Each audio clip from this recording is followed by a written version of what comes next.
what happens if you find a potential collaborator? How can you interest them in your problem? And so I had an interesting conversation with Brian Fitch about this, who had been working with a researcher who was having a lot of trouble engaging collaborators.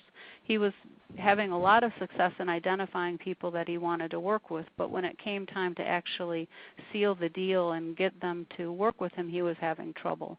So Brian started working with him to try to understand what was not working in these relationships. And basically what he discovered is that the researcher was really thinking about collaboration as a one-way street. What can you do to help me?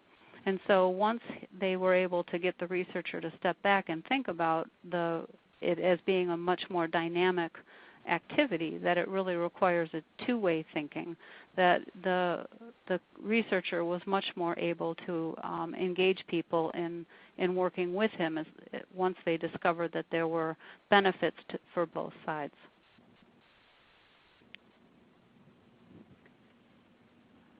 So sometimes it just doesn't work out, however. There's not really a spark. And so as you look for collaborators, you need to take personal characteristics into consideration. We need to harness and manage differences for the benefit of the project. One major thing that can get in the way of collaboration is a willingness to share, and sharing can be data as well as credit. So being able to share is critical. Looking to scholars who've had long, successful careers, who have quote-unquote made it.